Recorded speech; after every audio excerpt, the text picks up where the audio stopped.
Subscribe to our YouTube channel and press the bell icon to get the latest updates.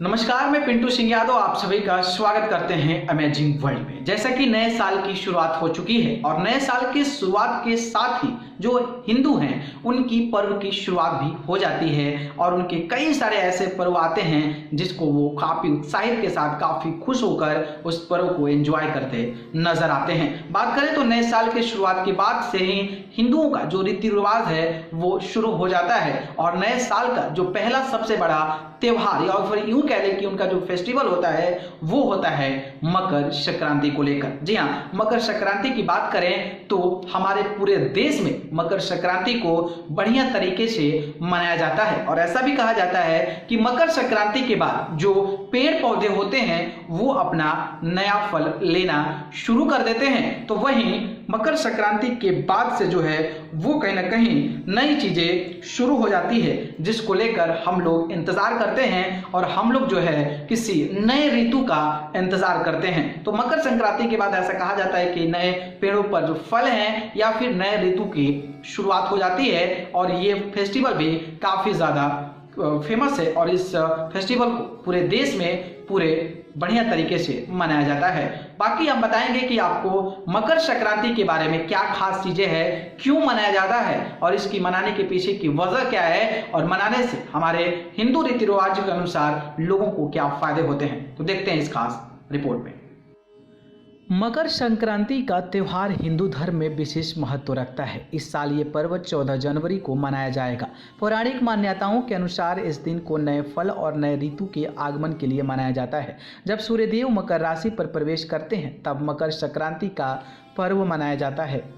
इस दिन लाखों श्रद्धालु गंगा और अन्य पावन नदियों के तट पर स्नान और दान धर्म करते हैं। हिंदू धार्मिक मान्यताओं के अनुसार मकर संक्रांति के दिन भगवान विष्णु ने पृथ्वी लोक पर असुरों का वध कर उनके सिरों को काटकर मंदरा पर्वत पर गाड़ दिया था। तभी से भगवान विष्णु की इस जीत को मकर संक्रांति पर्व के तौर पर मनाया जाने लगा है। वहीं माना जाता है कि भगवान श्री कृष्ण ने कहा था कि जो मनुष्य इस दिन अपने देह को त्याग देता है उसे मोक्ष की प्राप्ति होती है। मकर संक्रांति पर तिल और गुड़ से बने लड्डू और अन्य मीठे पकवान बनाने की परंपरा है। साथ ही इसके पीछे यह महत्व भी है कि इस समय मौसम में काफ़ी सर्दी होती है तो तिल और गुड़ से बने लड्डू खाने के स्वास्थ्य के पॉइंट ऑफ व्यू से काफ़ी ज़्यादा बेहतर होता है। इस दिन सुबह जल्दी उठकर नदी में स्नान करना ज़रूरी होता है। नहाकर साफ वस्त्र पहनने होते हैं। एक साफ चौकी लेकर उस पर गंगा जल छिड़कें और लाल वस्त्र बिछाएं। चौकी पर लाल चंदन से अष्टदल कमल बनाएं। सूर्यदेव का चित्र या तस्वीर चौकी पर स्थापित करें। सूर्यदेव के मंत्रों का जाप करें। सूर्यदेव को तिल और गुड़ से बने हुए लड्डुओं का भोग लगाएं।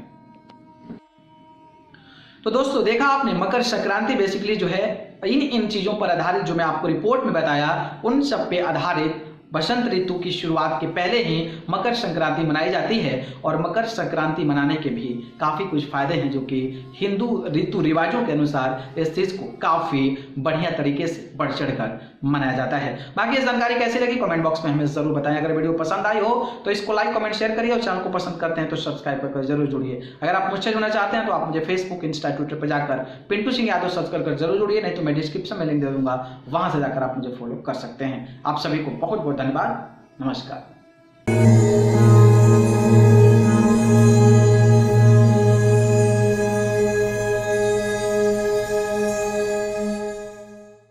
Subscribe to our YouTube channel and press the bell icon to get the latest updates.